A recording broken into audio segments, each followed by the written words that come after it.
perintahnya jaga kolbu. Kolbu itu aksesnya kemana? Ruh. Ruh langsung kontak dengan Allah, nggak ada halangan. Jadi ruh itu nggak ada buruknya. Di kolbu masih ada buruknya. Kolbu itu kalau zahir kita nih dosa, saya nih dosa, itu langsung ada titik hitam di kolbu saya. Langsung ada noda. Nggak bisa dibersihin pakai rinso, Pak. Dia cuma bisa dengan menyesali, mengaku, minta ampun. Kita sebut taubat dan istighfar.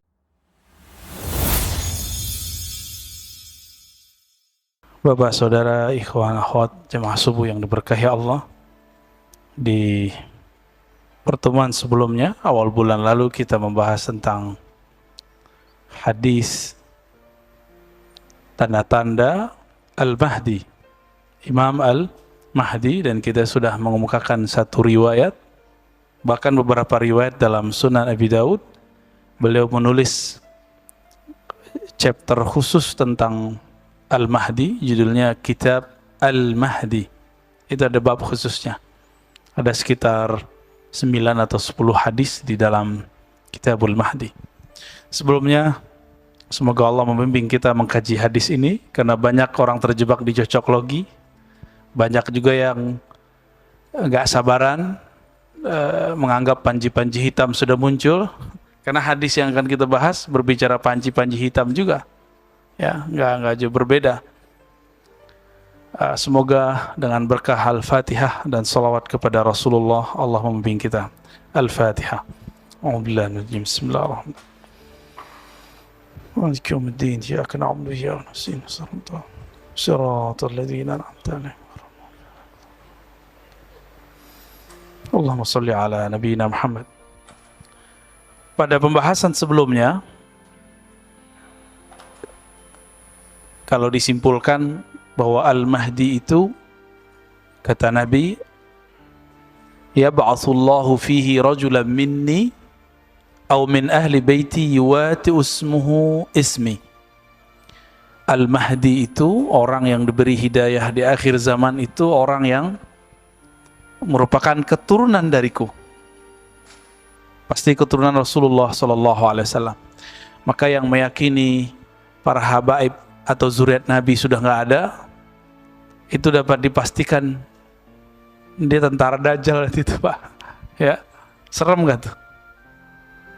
Orang yang nggak percaya ada zuriat Nabi sekarang, itu nanti kalau dia nggak tobat dan nggak menambah keilmuannya, bisa-bisa nanti dia menjadi Juyushud Dajjal, tentara Dajjal. Dan nanti memang akan ada pembunuhan besar-besaran mereka itu terhadap zuriat Rasulullah SAW. Ya, itu agenda mereka itu. Ya, ya untungnya saya bukan zuriat Nabi Muhammad, Pak. Secara nasab nggak ketahuan ya. Kita paling ke atas cuma 4 atau 5 apa ya. Tapi di genetik kita kelihatan kalau kita ini keturunan mana. Nggak ada tampang-tampang Arabnya kan, Pak? Nggak ada. Apa kata Nabi? Al-Mahdi minni min itrati min auladi Fatimah. Al-Mahdi itu keturunanku, terahku dari keturunan Fatimah. Ngeleslah kawan. Kalau keturunan kan mesti harus lewat jalur laki-laki. Loh, ini Nabi yang ngomong kok. Keturunanku lewat jalur Fatimah. Nggak usah jauh-jauh. Di Yahudi matrilineal nggak? Di Minangkabau matrilineal nggak? Ada satu suku di India dan di China, itu biasa. Itu masalah patriarki atau matrilineal aja, nggak ada masalah itu.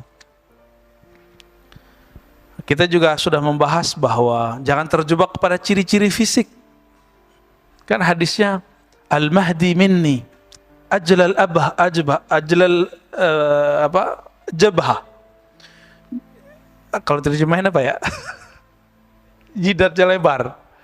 Ini banyak yang stres, jidatnya lebar, ngerasa dirinya Mahdi. Ya. Aknal anf, hidungnya mancung, bengkok dikit gitu. Yamla'ul arda qista wa adla, akan memenuhi bumi dengan keadilan. Sebagaimana dipenuhi tadinya dengan jawrah, kezaliman. Kalau cuma sama nama KTP Muhammad bin Abdullah, dari dulu habaib sudah banyak yang namanya Muhammad bin Abdullah atau Ahmad bin Abdullah, sudah banyak. Jadi bukan itu, ya. Tapi kita sudah jelaskan ism artinya ada dua, masih ingat? Ism dengan makna tanda al-alam, dan yang kedua ism dengan makna ketinggian ilmu atau derajat. Ya. Maka tanda-tandanya Al-Mahdi persis sama seperti tanda-tanda Rasulullah Sallallahu Alaihi Wasallam. Ya. Sekarang kita masuk ke hadis tentang kematian khalifah. Ya. Ini riwayat Imam Abu Daud. Pertanyaan, kalau ada orang bertanya, ini hadis kualitasnya apa, ya? Hadis mengenai kematian khalifah sebelum kemunculan Al-Mahdi. Saya harus kasih dulu yang sebenarnya hadis ini bermasalah. Nih, pertama dulu, ya. Hadis ini bermasalah. Kenapa? Di dalam riwayatnya, jadi Imam Abu Daud meriwayatkan dari Imam Ibnul Musanna yang wafat 252 Hijriah, 4 tahun sebelum Imam Al-Bukhari. Kemudian beliau meriwayatkan daripada Imam Muaz ibn Hisham, ya, yang wafatnya 4 tahun sebelum Imam Syafi'i, yaitu tahun 200 Hijriah. Beliau dari Hisham, dari Qatadah, an Saleh ibn Abil Khalil. Sampai di situ masih sahih riwayatnya. Saleh ibn Abil Khalil mengatakan an sahibin lahu an ummi Salamah. Ini kita udah cek di kitabnya dan beberapa kitab, ya. Dan ini versi riwayat Abu Daud. Dan memang cuma Abu Daud yang meriwayatkannya. Dari Saleh Abil Khalil an sahibin lahu, dari sahabatnya. Disebutkan nggak namanya? Karena namanya nggak disebutkan, orangnya nggak jelas, maka disebut riwayat ini mubham. Apa arti mubham? Baru dengar? Mubham, hadis yang periwayatnya tidak dikenal dan tidak disebutkan namanya. Ada yang cuma majhul, tidak dikenal, namanya ada, tapi orangnya nggak jelas. Ada yang mubham, namanya nggak ada. Jadi disebutkan sahabat, sahib. An sahibin lahu, an ummi Salamah, daripada ummi Salamah. Jadi hadis ini kualitas siapa? Kalau secara ilmu hadis, hadis yang mubham mirip dengan majhul. Dhaif dia jadinya. Ini secara harfiah. Namun masalahnya Imam Abu Daud tidak pernah mengomentarinya. Berarti ada hadis yang semakna dengan ini. Itu. Jadi dia tidak sampai derajat dhaif jiddan. Dia dhaif aja, ya. Nah, ini coba kita lihat lafaznya. Ini sama dengan yang di buku, ya. Yakunu ikhtilafu inda mautil khalifah. Kata Ummi Salamah, Nabi SAW bersabda, akan terjadi ikhtilaf, perselisihan, inda mautil khalifah, ketika terjadi kematian seorang pemimpin. Khalifah di sini bukan khalifah kekhalifahan, bukan, tapi bisa diartikan apa? Pemimpin. Fayakhruju rajulun min ahli al-Madinah hariban ila Makkah. Lalu ada seseorang dari penduduk Madinah, inilah calon Mahdinya nih, keluar dari kota Madinah, hariban ila Makkah. Dia berlari ke Makkah. Tapi ahlul Madinah di sini tidak juga bisa diartikan dia orang Madinah, bukan. Bisa jadi dia pernah bersembunyi di Madinah. Fayatihi nasun min ahli Makkah fayukhrijunahu wa huwa karihun. Lalu sampai di Mekah, orang-orang di Mekah kemudian datang kepadanya ingin menampilkan dia, wa huwa karih, tapi dia nggak suka. Berarti dia nggak terobsesi mau menjadi khalifah, pemimpin. Fayubayi'unahu bainar rukni wal maqam. Lalu mereka akan membaiatnya antara rukun al-yamani dan maqam Ibrahim. Lumayan luas ya. Wa yub'atsu ilaihi ba'tsun minasyam. Lalu ada utusan dari Syam, fayukhsafu bihim bil baida baina Makkah wal Madinah. Lalu ketika ada orang yang mencoba untuk menyerang, dilenyapkan ketika sampai di suatu negeri antara namanya Baida, antara Makkah dan Madinah. Fa idza ra'a an-nasu dzalika atahu abdalus Syam. Ketika itu terjadi, orang-orang melihat kejadian itu, maka datanglah abdalus Syam. Apa arti abdal? Secara harfiah artinya pengganti-pengganti. Tapi abdal ini pangkat kewalian. Jadi wali itu ada yang disebut abdal, ada yang disebut aqtab. Abdal, aqtab. Aqtab itu kutub. Ya, jadi maka di sini lagi cerita tentang pangkat kewalian. Abdalus Syam. Dari semenjak perselisihan Sayyidina Ali dan Sayyidina Muawiyah, kan itu politik ya. Saya nggak ada urusan dengan politik mereka, tapi kita melihat ini perselisihan politik. Karena Muawiyah menganggap Ali tangannya ikut serta dalam membunuh Utsman, termakan hoaks. Ali menganggap Muawiyah ini membangkang kepada pemerintahan yang sah. Jadi dua perspektif yang berbeda. Peranglah mereka di suatu padang yang luas namanya Siffin. Di saat itu datang orang-orang kepada Sayyidina Ali. Ya Ali, il'an ahl Syam. Laknatlah orang-orang yang tinggal di negeri Syam. Syam ini 4 negara, masih ingat ya? Libanon, Yordan, Palestina, Syam. Itu Suriah, ya 4. Ini negeri Syam namanya. Bahasanya agak sedikit lembut, campur antara Arab, Aramaik, Ibrania. Aramaik itu bahasa yang tua, sekarang cuma 3 kampung di Suriah yang ngomong itu. Kebetulan kita ngajar orientalism dan ilmu Al-Quran. Jadi orang-orang barat yang mengkritisi Quran, kita kritisi balik. Itu mereka menemukan hal yang sama, bahwa di sana ada bahasa Aramaik. Sebagian mereka menganggap Quran itu gak ada yang asli, itu Aramaik. Ya, itulah bodohnya mereka ya. Udah jelas Al-Quran lebih tua dari bahasa Aramaik. Bahasa Al-Arab itu lebih tua. Lalu ketika datang Ahlus Syam, ketika datang orang-orang ini ngompor-ngomporin Ahlus Syam, ya, laknatlah wahai Ali penduduk Syam. Apa kata Sayyidina Ali? La sami'tu Rasulullah sallallahu alaihi wasallam yaqul. Aku mendengar baginda Nabi sallallahu alaihi wasallam bersabda, la tal'anu ahlus Syam. Jangan pernah melaknat penduduk Syam. Kenapa? Fa inna fihimul abdal. Di sana ada wali-wali kualitasnya abdal. Abdal itu sama Nabi cuma 2 langkah lagi, Pak. Tingkatannya. Jadi tapi 2 langkah di situ langit dan bumi, ya. Nggak bisa dikejar. Di atas abdal disebut kutub. Di atas kutub disebut ghaus. Ghaus itu Nabi Rasulullah sallallahu alaihi wasallam. Setelah Rasulullah wafat, ya berpindah ke sahabat-sahabat yang mulia.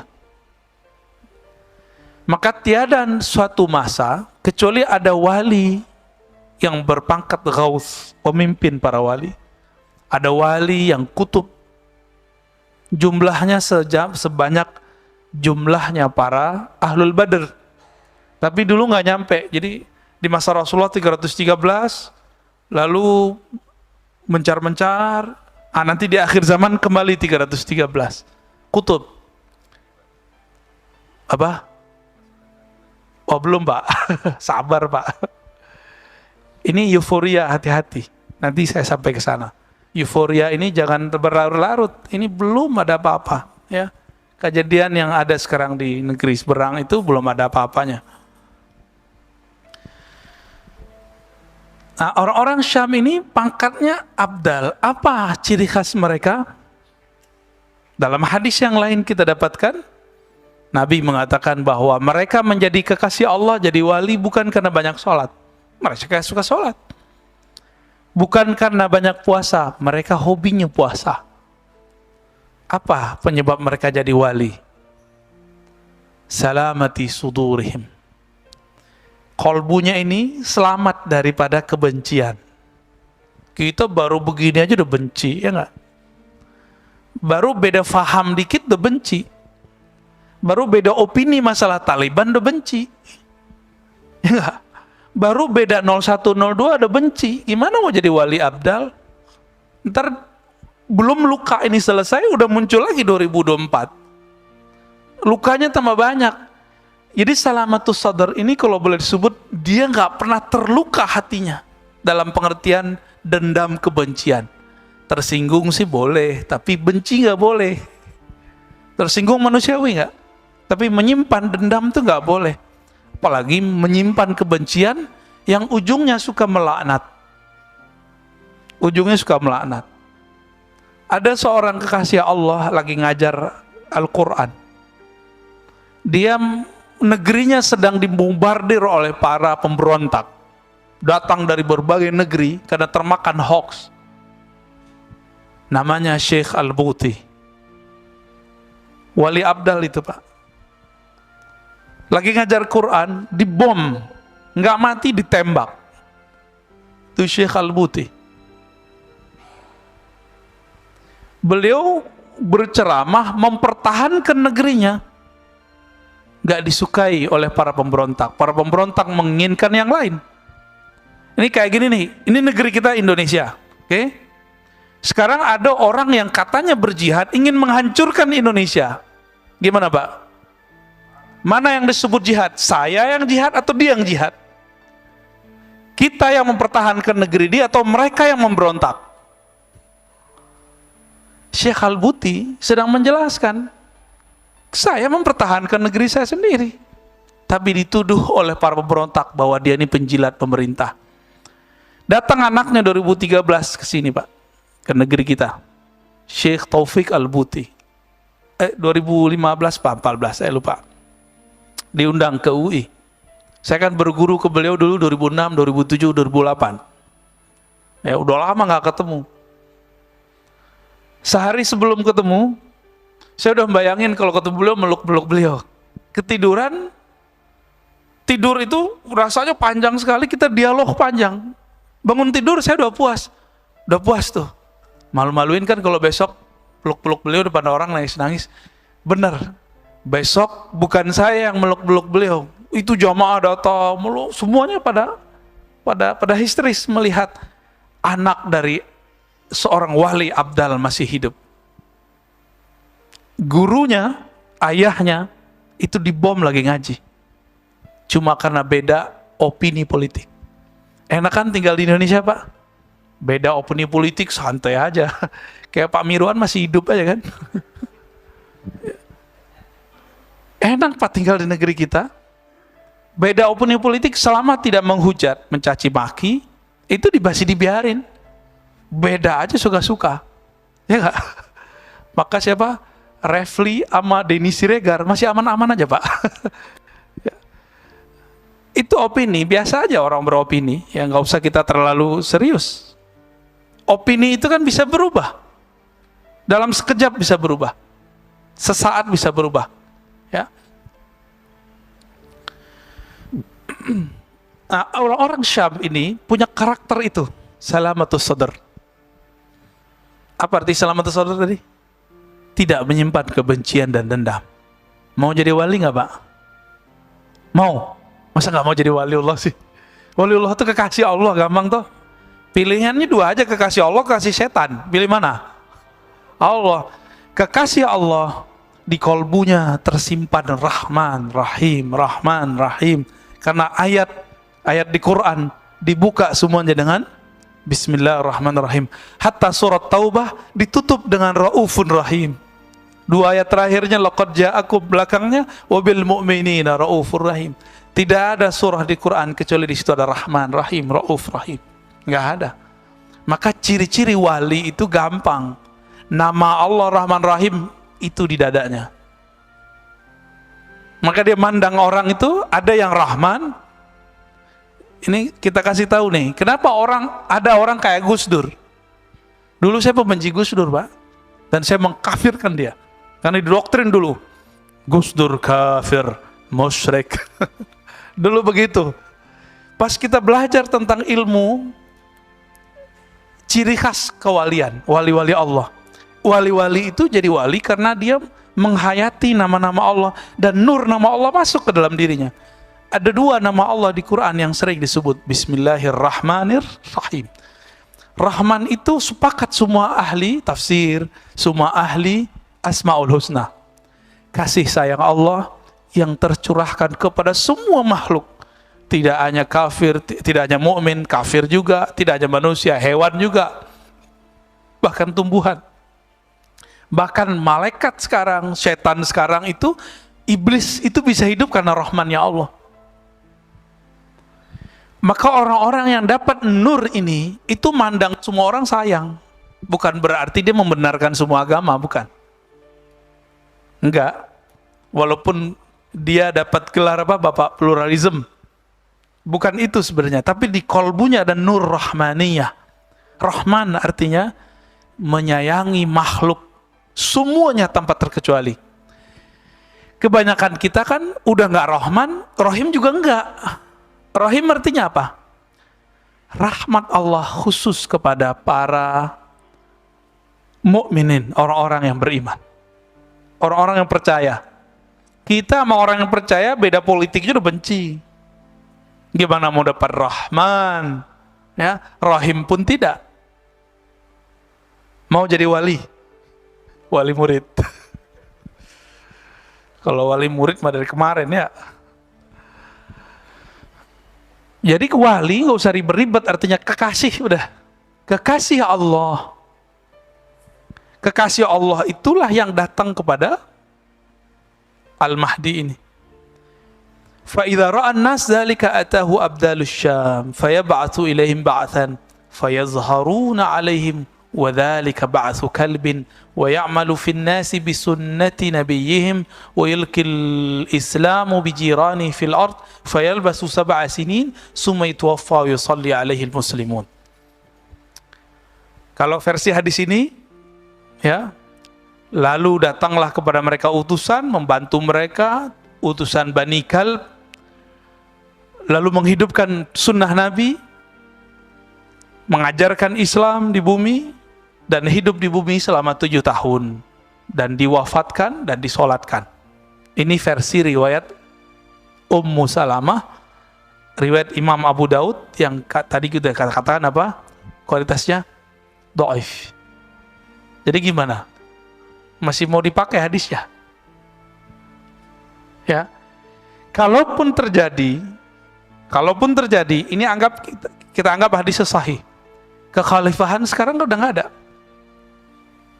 Nah, di beberapa riwayat itu disebutkan di sisi Ka'bah atau di sekitar Ka'bah, sekitar Mekah. Maka riwayatnya tadi, fayakhruju rajulun min ahli al-Madinati hariban ila Makkah. Lalu keluar seseorang dari ahlul Madinah berangkat lari ke Mekah. Zaman itu jangan dibayangkan lari kayak kita lari, Pak. Ini hariban ila Makkah, ini yang dijelaskan oleh Al-Habib Omar. Di masa itu orang bolak-balik Mekah Madinah sekejap, nggak pakai kendaraan. Maka disebut hariban. Hariban tuh huruf cepat sekali. Ini salah satu karomahnya Imam Al-Mahdi. Bolak-balik kemana-mana. Jadi nanti ini sudah nggak ada yang kita sebut sekarang mobil yang kita pakai udah nggak ada, motor yang kita pakai udah nggak ada, Pak. Ini serius loh, Pak ya. Handphone udah nggak ada ntar. Handphone nggak ada, terus mau ketemu di mana? Ini sekarang nih mohon maaf, lagi banyak muncul gerakan pemukiman akhir zaman. Ya bolehlah. Tapi kalau pemukiman akhir zaman bahwa di situ ada Al-Mahdi, itu semuanya halu. Kenapa? Nanti kita nggak bakal tinggal di sini. Jadi kalau antum buat pemukiman akhir zaman di Jakarta, di Bandung, di sekitarnya, di Sumatera, di Kalimantan, itu jangan-jangan ada orang lagi cari cuan, memanfaatkan gerakan akhir zaman tanpa disadari oleh orang yang bergerak ini. Ada orang-orang di belakangnya. Kenapa? Nanti semuanya akan berbaiat kepada Al-Imam Al-Mahdi di Mekah sesuai dengan hadis-hadis yang kita baca ini. Berarti nanti tinggal nggak? Terus gimana caranya ke Mekah? Kan kendaraan sudah nggak ada. Gimana Pak? Terus titik kumpul, di mana mengumpul Pak? Pakai handphone apa? Pakai telepon mana? Telkomsel udah nggak ada, ntar Indosat. Nanti nggak ada, percayalah ya. Kita bukan cocok logi. Sekarang ilmuwan sudah memprediksi hal yang sama. Jadi sama sudah mereka, bahkan mereka sudah buat filmnya. Imajinasi itu kan campuran antara saintifik dengan fiktif, tapi ada kebenarannya. Terus pakai apa Pak ketemu itu? Maka disebut Abdalus Syam. Abdalus Syam karena kolbunya selamat, kolbunya bisa berdialog jarak jauh. Seperti terjadi pada Sayyidina Umar. Sayyidina Umar ini kan kutub. Di zamannya kutub dia, tinggi sekali itu Pak, selangkah lagi itu di atasnya Nabi udah. Maka Nabi Muhammad mengatakan, seandainya ada Nabi setelahku, Umar kali orangnya, gitu kali. Jadi Nabi candain Umar. Tapi kan enggak ada lagi Nabi setelah Nabi Muhammad SAW. Umar lagi khutbah begini, matanya tahu-tahu melihat ke arah mana gitu, nggak jelas. Terus dia panggil. Jadi dia ternyata habis mengirim satu rombongan panglima yang disebut Sariyah, namanya Sariyah juga, sedang bergerak di salah satu wilayah di Irak ataupun di Syam. Ada dua versi yang saya baca. Dia lagi di bawah gunung, di belakang gunung, di belakang bukit sudah ada musuh yang banyak sekali. Jarak Madinah dengan Irak bisa sebulan Pak zaman itu. Pakai motor nggak bisa Pak, kan belum ada. Pakai onta sama pakai kuda. Apa kata Umar? Lagi khutbah dan didengarkan oleh semua orang yang ikut mendengarkan khutbahnya. Ya Sariyah al-Jabal, ya Sariyah al-Jabal. Itu kalau Umar kolbunya nggak tembus, dan Sariyah pemimpin di sana, panglima di sana, jenderal yang sedang bertugas nggak punya kolbu, nggak bisa dengar dia. Kebayang? Kira-kira seperti itu nanti perjuangan akhir zaman itu. Jadi bukan kita sekarang menemunuhin bunker, ya sekarang kan begitu. Ayo kita timbun emas. Kan ada satu riwayat yang dhaif yang menyebutkan bahwa di akhir zaman itu terjadi kesusahan, kepayahan, paceklik. Maka kita harus menimbun harta, mengumpulkan harta di bunker-bunker. Itu halus semua itu Pak. Ya, mana ada di akhir zaman orang selamat pakai duit, pakai emas, nggak ada. Yang selamat tuh pakai kolbu dia. Itu yang disebutkan di Quran, kam min fi'atin qalilatin ghalabat fi'atan katsirah. Betapa banyak kelompok kecil bisa mengalahkan kelompok besar. Karena kelompok kecil ini punya kolbu, kelompok besar itu tidak. Kelompok kecil itu jumlahnya dulu cuma 313. Tentara apa namanya? Jalut atau Tolut? Tolut. Tentara Tolut. Ternyata di situ ada Nabi Daud. 313 jumlahnya. Apa kata Allah? Jika kamu melewati sungai, jangan minum banyak-banyak. Minum itu pakai air, nggak boleh tamak. Jadi ngambil air itu. Jadi nggak ngambil pakai gayung, nggak begitu. Udah belajar hikmat mereka dari dulu. Sederhana. Ini sekarang cuma diuji amat sedikit saja, baru pandemi udah ngomong kemana-mana ya, kita lapar, kita susah makan, ya salam. Baru zamannya begini kita udah ngeluh. Ntar kalau nanti ada zaman begitu jadi zombie kali ya. Ya, zamannya baru begini Pak, bencinya bukan main, kata-kata kasarnya bukan main. Saya nggak bisa bayangkan nanti. Wajar kalau pejuang akhir zaman itu gak banyak. Orang-orang yang kata-katanya terjaga, kolbunya terjaga. Dan itu gak banyak. Kita dikit-dikit sudah mulai ini mereka tuh bukan musuh-musuh kita yang ada sekarang itu. Belum. Sabar. Ini lagi ada semacam filter, dipisahin. Mana ashabus shimal, mana ashabul yamin. Lagi dipisah-pisah sama Allah ini. Tapi belum jelas, Pak. Maka kalau tadi Bapak nyebutin kelompok yang tadi, ya belum juga. Ya, mereka jadi berubah dari tahun kapan ke sekarang. Siapa tahu berubah lagi, wallahu a'lam, ya kan?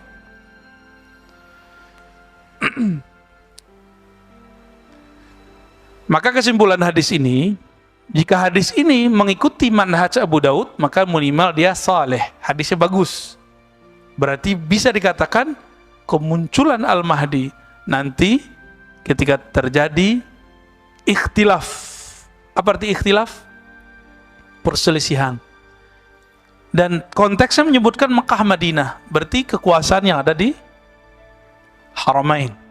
Ya. Sekarang ya Saudi, Pak. Apakah nanti akan terjadi perselisihan anaknya Salman? Tidak disebutkan di hadis. Namun hadisnya mengarah ke sana. Kalau kita mau pakai hadis ini, masalahnya hadisnya tidak sampai derajat sahih. Maka tidak mesti hadis yang tidak sahih itu tidak terjadi. Bisa jadi terjadi. Namun karena kekuatannya tidak kuat, kita tunggu saja, Pak. Sekarang udah tengkar belum mereka? Ada syarat di situ, inda mauti khalifah. Kita terjadi kematian khalifah. Di riwayat Ibnu Majah disebutkan yaktatil, saling berbunuhan.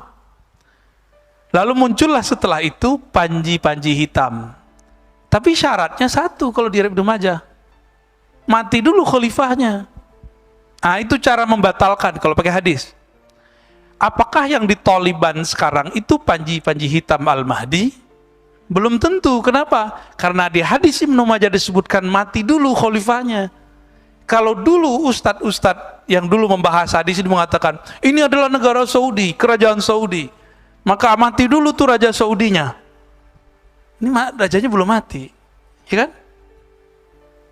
Itu satu, untuk membatalkan bahwa cocok logi ini tidak benar.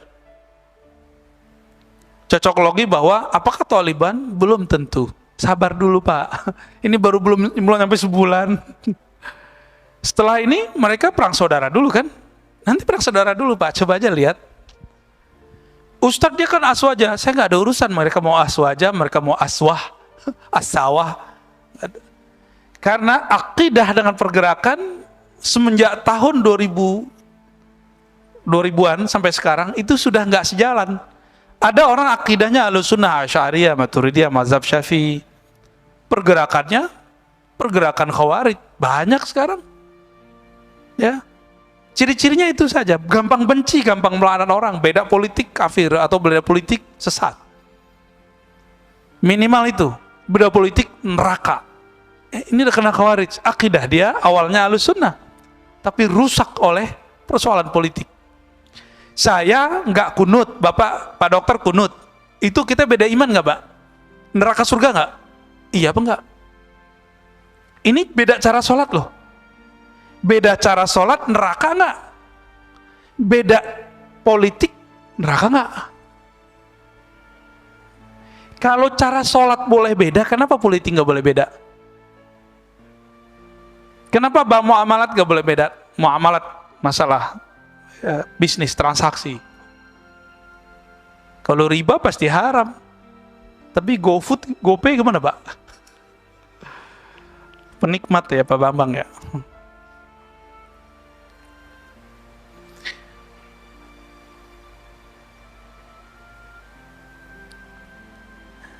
Al-Mahdi itu disebutkan di sini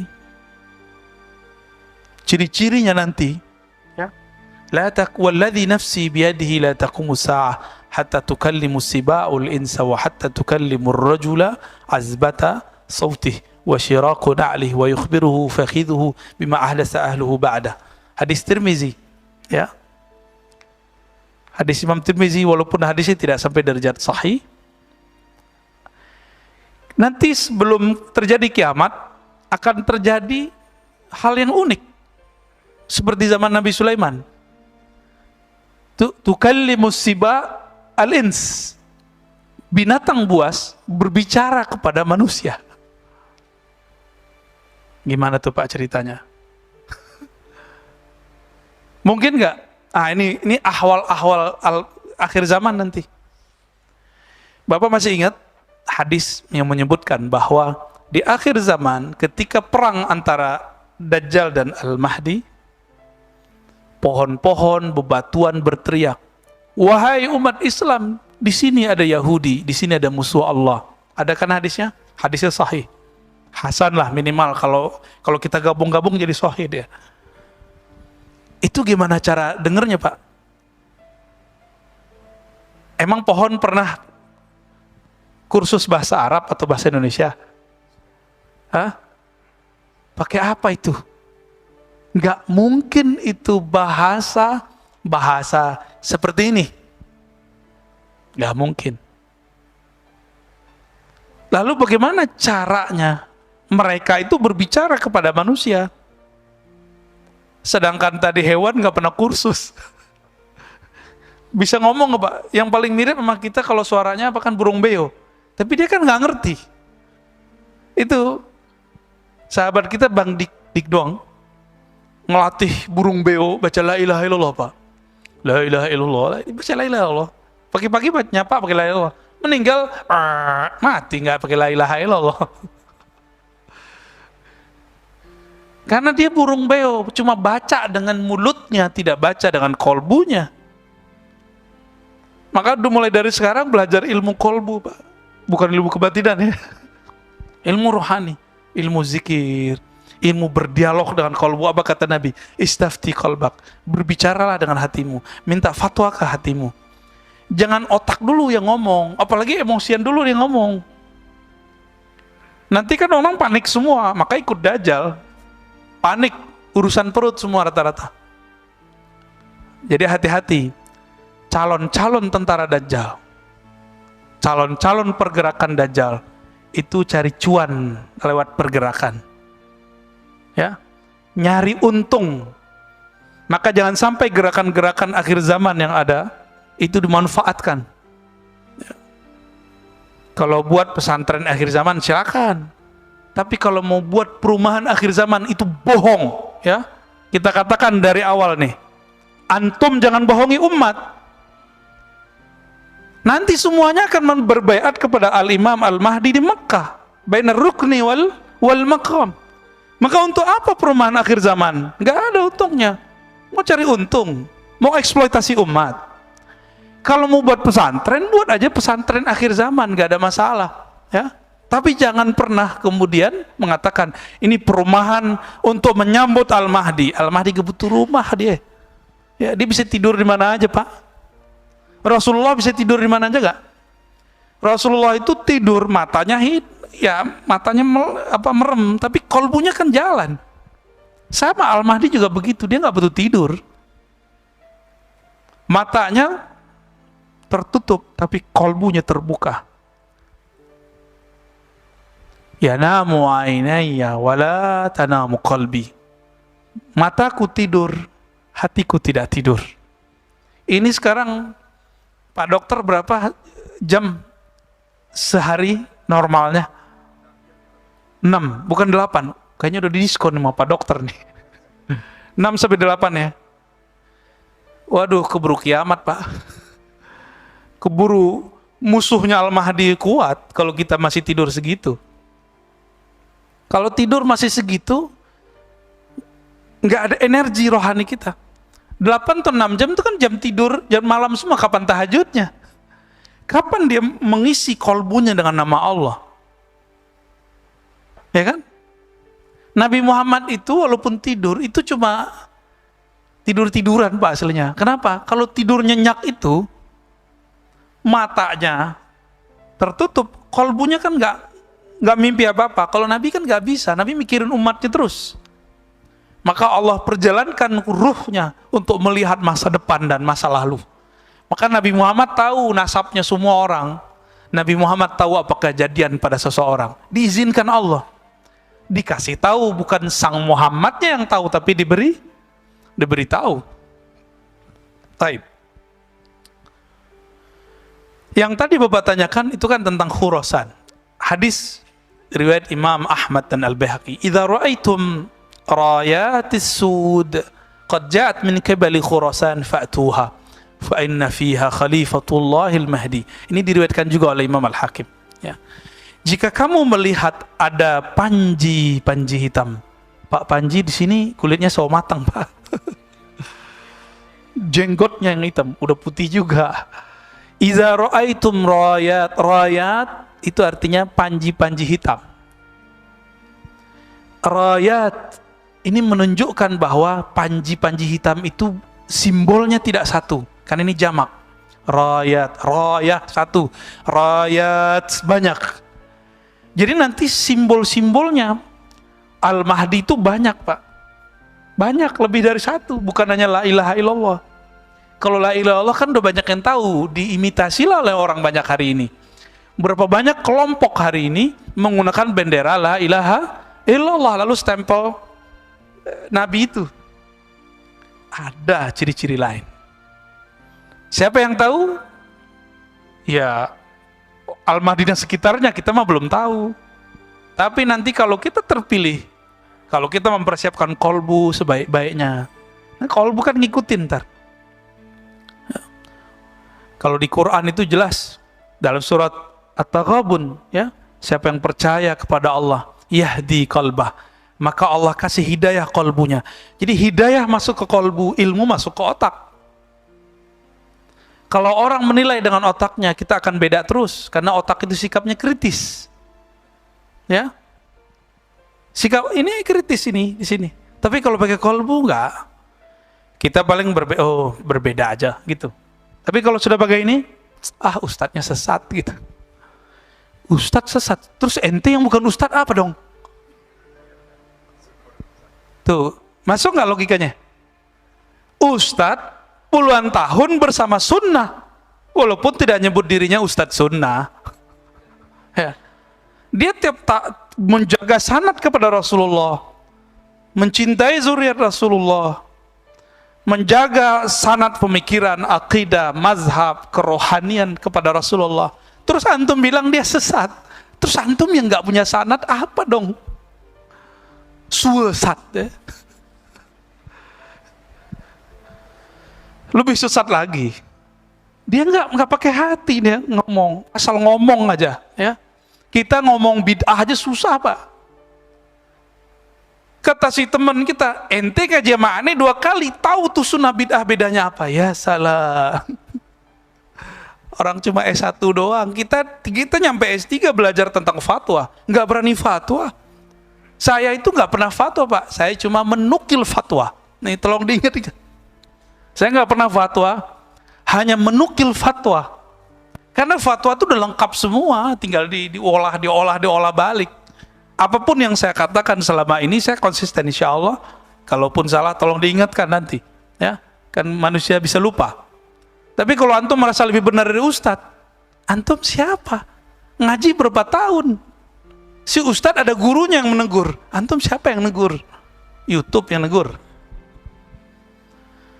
Ini logika-logika ini yang nggak nyampe sama orang. Tiba-tiba, jadi si ustadz gak boleh bermazhab. Kalau dia boleh, banyak nih ustadz, saya memilih ustadz yang ini. Itu namanya memilih mazhab, Pak. Orang kerjaannya dalam dunia fatwa itu seperti itu. Karena dia mengerti mekanisme fatwa, maka dia lihat ada pandangan-pandangan, nanti dia pilih. Karena dia tahu mana yang bisa dipilih, mana yang relevan. Jamaah kan berani ngomong gitu sekarang. Sekarang banyak ustadz, saya memilih yang ini. Memilih itu bahasa Arabnya ikhtiar. Ya. Ikhtiar itu pekerjaannya ahli fikih. Imam Nawawi itu pakarnya. Ya. Wal mukhtar, yang diterpilih dalam pandangan-pandangan ini. Bukan berarti yang lain salah, tapi beliau memilih, gitu aja bedanya. Ya.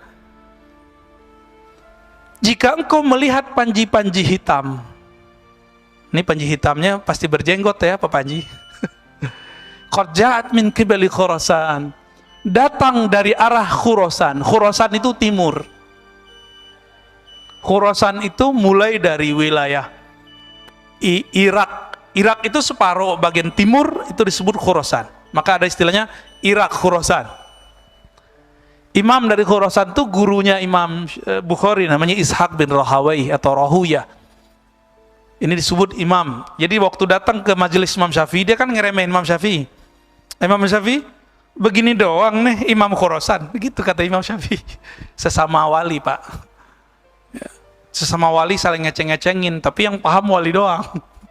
Begini nih Imam Khurasan. Bagi orang yang senang sama Imam Ishaq, dikira ini pujian. Imam Syafi'i menyebut dia Imam Khurasan. Tapi yang paham, begini doang gitu. Bukan pujian bahwa dia sebagai Imam Khurasan. Maka berubahlah beliau semenjak ketemu Imam Syafi'i.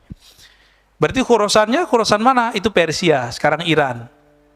Persia kan dulu luas, Pak. Persia itu dulu di zaman sebelum Arab kenabian itu mencakup Afghanistan, Hindustan, termasuk Rusia, ya apa, Uzbekistan, Kazakhstan, semua tuh masuk bagian dari Persia semua. Termasuk daerah Arab itu separuh itu bagian dari Persia lama. Maka orang-orang Iran sekarang mirip dengan orang Turki, punya euforia lama, punya memori lama, kebangkitan untuk membangkitkan masa lalu. Kalau Turki kan Turki Utsmani. Kalau Persia, Persia sebelum zaman kenabian. Itu yang mereka pikirkan. Makanya sekarang mereka punya semangat yang tinggi. Maka mereka jadi tangguh kan. Amerika berani ganggu nggak Iran? Gertak-gertak doang ya. Indonesia karena nggak mau menghargai masa lalu, malah muncul ustadz-ustadz nggak jelas nih ngomong apa. Nggak ada tuh Wali Songo, ya kan? Berarti dia nggak mau ngerti deh. Kalau kita sudah nggak ngerti sejarah masa lalu, Wali Songo aja dia hantam. Gimana kalau kita nanti ngomong Sriwijaya? Gimana kita nanti ngomong tentang Majapahit, Mataram? Apa nanti kata mereka? Itu musyrik semua. Ntar gitu, ya. Orang kalau nggak ngerti sejarah masa lalunya nggak ada semangat. Bapak ini akan semangat kalau tahu ternyata 3 keturunan di atas kita, 3 generasi di atas kita kiai. Pasti semangat tuh beragama tuh. Wah, saya harus kembali nih nyari. Bapak ini keturunan raja, Raden. Terus punya jamaah, datang orang partai politik ngasih tahu, kamu kan keturunan raja. Kalau nggak kamu siapa lagi? Itu semangatnya muncul itu, Pak. Jadi orang yang mengerti nasabnya, dia akan lebih semangat. Maka kita jangan berhenti di nasab-nasab yang itu, ya, biar lebih semangat. Semoga di sini nanti ada kajian tentang Wali Songo, jangan Wali Songong. Jika engkau melihat panji-panji hitam datang dari Khurasan, fa'tuha, maka bergabunglah dengannya. Fa inna fiha khalifatullah al-Mahdi. Di sana ada khalifatullah al-Mahdi. Tapi ini belum mencukupi syaratnya, Pak, sekarang yang terjadi di Afghanistan. Ya. Belum cukup syaratnya, karena kalau ngikutin hadis ini, ntar satu paket sama hadis kematian khalifah. Ini belum cukup. Belum mati kan? Ya.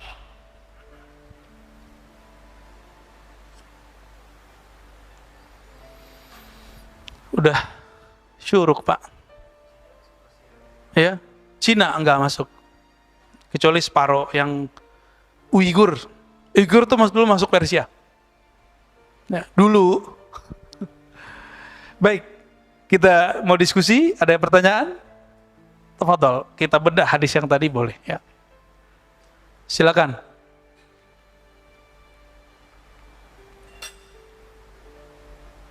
Bismillah.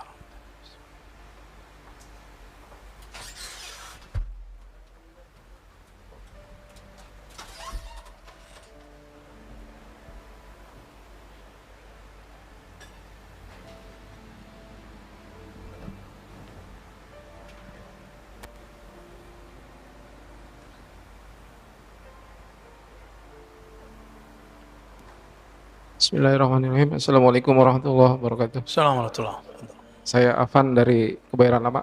Ya, Pak Afan. Ingin bertanya, yang pertama, apakah ada hadis mengenai penenggelaman bumi di timur dan di barat gitu? Untuk korelasinya mengenai akhir zaman nanti, Pak. Gimana penjelasannya mengenai ini? Terima kasih. Assalamualaikum warahmatullahi Assalamualaikum warahmatullahi wabarakatuh. Kebetulan kitab yang saya bawa ini Mishkatul Masabih yang kemudian diringkas oleh Maulana Ilyas ya. Al-Muntakhab. Di sini ada beberapa hadis tentang itu. Kemudian juga disebutkan oleh Imam Al-Qurtubi dalam Tazkirah. Juga dikumpulkan oleh Dr. Mubayyad. Tapi Dr. Mubayyad ini bercampur analisanya dengan hadis. Dan mohon maaf kepada antum yang suka membaca buku ensiklopedia akhir zaman, Dr. Mubayyad itu walaupun bagus, cuma sayangnya hadisnya terlalu gampang disahih dan dihasankan. Jadi karena mohon maaf tidak semua doktor atau ulama Timur Tengah itu ahli hadis, Pak. Hadis itu suatu fun, satu standar keilmuan yang sangat rigid, dia orang harus detail. Tuh diperhatiin. Nggak bisa harus cuma memakai disahihkan fulan, nggak cukup. Dia harus meneliti sendiri. Di ensiklopedia akhir zaman itu disebutkan, termasuk juga hadis yang tadi Pak Afan. Yang sahih itu nggak sampai sahih ya, hasan ya. Terjadi zalazil, gempa akhir zaman. Ya mungkin maksudnya penenggelaman kali. Tapi yang lafaznya ada zalazil, gempa. Gempanya jangan dibayangkan cuma 7 skala Richter, Pak. 2 kali lipat atau 3 kali lipat. Kira-kira sekitar Mekah hancur nggak? Hancurlah semua. Ini yang ketinggalan di riwayat ini. Ini kan riwayat versi ahli hafalan. Ada riwayat versi ahli hakikat. Mereka diperjalankan Allah secara rohani. Melihat yang sesuai dengan hadis ini. Detail-detailnya. Ketika disebutkan di hadisnya terjadi gempa, Allah kasih tunjuk. Seperti yang terjadi pada Sayyidina Umar, Sayyidina Ali. Nabi kan juga begitu. Nabi, sumbernya kan pada Nabi. Gempa nanti itu, Pak. Jadi sekarang yang Bapak lihat ada apa tuh gedung, apa namanya? Tower yang ada lafaz Allahnya. Ya, emang Islami itu harus begitu, harus lafaz Allahnya, kan enggak juga. Orang nggak bisa tulis baca, dia nggak tahu kalau itu lafaz Allah. Ya. Itu nanti hancur semua. Bapak tahu nggak selama ini Saudi naruh duitnya di bank mana? Di mana, bank mana Pak? Tahu kan? Tuh Bapak udah tahu. Ya itu bunganya jadi bangunan sekitar Masjidil Haram tuh. Katanya Saudi banknya Islami, nggak ada. Mereka make, Pak. Terus sekarang tiba-tiba kawan-kawan kita alumni sana bilang di Saudi nggak ada bank konvensional, bank kafir, bohong. Ya. Mereka mungkin nggak, namanya sudah nama Arab, sistemnya masih sistem konven, sama. Disebut Islami, sistemnya nggak jauh beda. Bahkan para pemilik modalnya, termasuk pemerintahnya, naruh duitnya di bank-bank Amerika. Jadi Saudi ini aneh-aneh dikit dibekuin aja sama Amerika, Pak. Itu sebabnya mereka mesra sekali dengan Amerika, benar nggak? Sekarang buka kerjasama dengan Yahudi, kan belakang Amerika siapa? Saudi. Oh, kita nggak tahu lah, itu urusan mereka lah ya, kita nggak ahli politik, Pak. Cuma faktanya kan begitu. Karena kita nggak ahli opini, kita nggak ngerti, ini kan politik. Dulu Nabi juga buka persekutuan dengan Yahudi, lalu Yahudi mengkhianatinya. Kan nunggu dikhianati aja nih. Ya, Pak Dokter. Jadi hadisnya memang ada Pak Afan, ya. Bismillahirrahmanirrahim. Assalamualaikum warahmatullahi wabarakatuh. Assalamualaikum. Saya ingin melihat konteks pembicaraan kita dengan kekinian. Oke. Ya. Yang pertama itu, yang kedua adalah bahwa apakah benar ya pernyataan saya Pak Ustadz, dengan kajian sekarang ini berarti kita kalau mau selamat maka jadikanlah kolbu itu kolbu yang salim. Ya. Ya, sehingga dengan demikian kita bisa masuk dan semoga Allah selamatkan. Ya, dengan kita belajar ilmu hati tadi ya. Ya. Bagaimana untuk menjadi hati yang salim. Jadi berpikir dengan kolbu ya, bukan berpikir dengan otak serta hawa nafsu dan segala macam. Ya. Ya. Itu mohon penguatan Konfirmasi. Ya. untuk bisa meyakinkan saya bahwa kajian hari ini satu poin yang saya dapat itu. Kekinian yang saya maksud ini adalah bahwa Al-Quran itu dan Sunnah yang kita kaji hadis hari ini, itu kalau dikaitkan dengan kekinian akan sangat menarik, bahwa Al-Quran itu dan Sunnah itu betul-betul fakta yang tidak hanya cerita masa lalu, tetapi ke depan itu Masa punya gambaran future. Nah, kaitan dengan tadi, sekarang ini ada yang disebut sebagai unstated actors. Jadi ada iluminasi, ada dan seterusnya. Dia menguasai negara-negara timur, barat, dan seterusnya, tetapi dia bukan sebagai penguasa atau bukan sebagai pemimpin. Ya. Ya. Tetapi dia mampu mengcreate situasi, kondisi yang menghadirkan perubahan menurut maunya dia. Ya. Ya suatu suatu tatanan baru ke depan yang mereka bisa create. Nah, bagaimana Ustadz melihat konteks kajian kita ini dengan hal yang ada di fakta, di lapangan? Oke, baik. Terima kasih, Pak. Assalamualaikum warahmatullahi wabarakatuh. Pertama, Assalamualaikum warahmatullahi wabarakatuh. Allah berfirman dalam surah Al-Hajj, afalam yasiru fil ard. Apakah mereka tidak berjalan di muka bumi? Piknik maksudnya, piknik otak, piknik hati. Piknik ruh, piknik dalam berguru. Jadi berguru jangan hanya ke satu ustadz, jangan cuma dengerin kita, dengerin yang lain juga. Bahkan orang yang berbeda sama saya dengerin aja, Pak. Biar dapat maklumat-maklumat yang beragam. Nanti Bapak coba rasakan di kolbunya. Ya, mana yang set masuk kolbu atau yang masuk otak. Mana yang bikin emosi, mana yang bikin adem, itu beda tuh. Apa kata Allah? Fatakun. Lalu sehingga ada lahum qulubu ya'qiluna biha, sehingga muncul kesadaran qalbiyah, yang mana dengan kesadaran kolbu itulah mereka berpikir. Ini berbedanya orang beriman dengan orang tidak beriman. Kita baru berislam, belum beriman. Berislam itu zahir doang. Kalau beriman itu dengan kolbu, kan aslul iman tasdikul qalb. Asalnya iman itu tasdik di kolbu. Politik nanti opini, mazhab nanti itu zahir. Jingkrang celana itu zahir. Jenggot Pak Panji itu zahir, Pak. Pak Panji nggak pernah tersinggung tuh aneh sebut jenggot, Pak ya. Tapi kenapa ada yang tersinggung, Pak ya? Heran juga aneh. Padahal jenggot Pak Panji itu ngalah-ngalahin siapa aja. Ya, Afan ya, Pak Afan. Jadi itu ayatnya jelas. Ayatnya jelas. 2 kali Allah menyebut, apakah mereka tidak berakal ya dengan kolbu. Kalau di Al-A'raf lebih gila lagi. Orang langsung turun pangkat, turun derajat dari manusia menjadi seperti binatang ternak. Binatang ternak itu hidup untuk makan, bukan makan untuk hidup. Maka mereka itu punya kolbu tapi tidak berakal gitu. Berarti kolbu itu menjadi sentral. Data-data harus lewat kolbu dulu. Baru data itu dipakai oleh otak, oleh akal. Jangan kebalik. Kolbu kita disetir oleh, kita dengerin berita, jangan mau disetir sama berita. Dapat WA, jangan mau disetir sama ya, brainwash namanya, ya.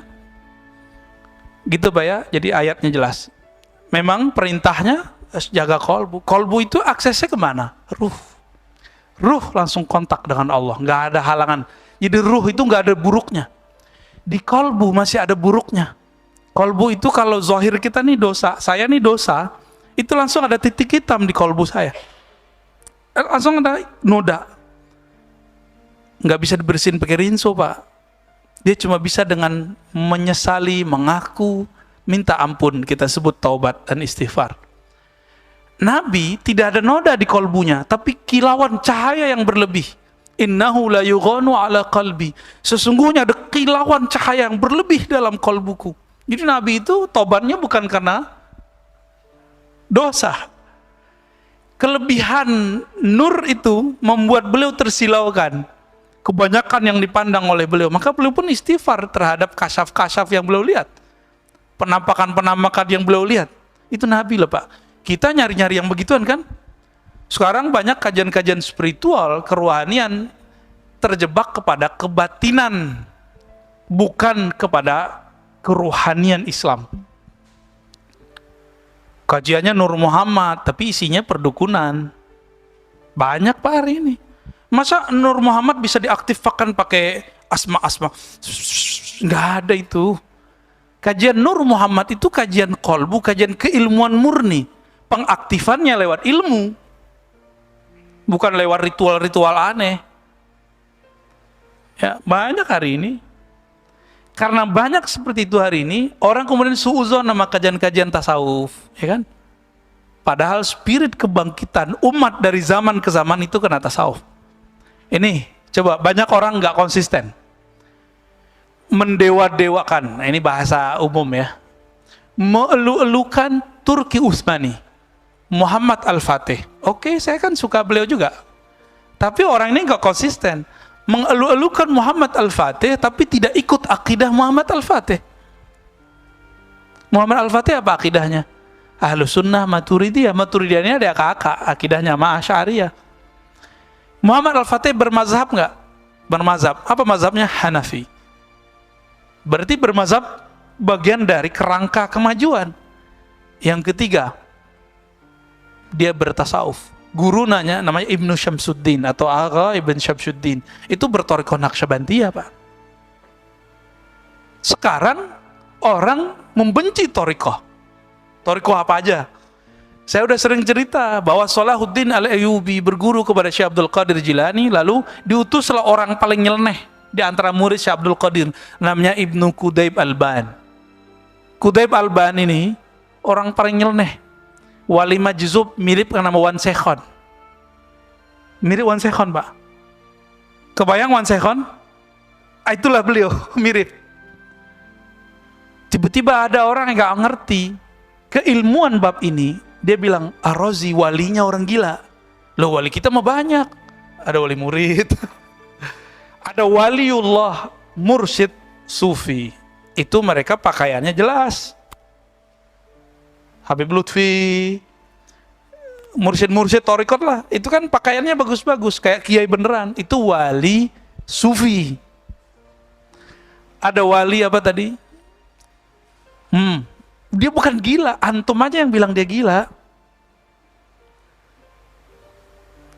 Wajar sih ya, kita aja yang celananya nggak, ya kayak beliau ini kan nggak di bawah mata kaki, sesat. Apalagi Wan Sekhon pasti disebut gila. Ya, nggak benar begitu. Ya, mana ada orang gila ngomong ma'rifat tuh nggak ada. Mana ada orang gila tahu wali. Mana ada orang gila didatangin wali Habib Umar. Ada yang meragukan kewalian Habib Umar. Itu ketemu sengaja. Jadi boleh itu masyhur di luar, di Yaman itu masyhur. Kan masih keturunan juga tuh.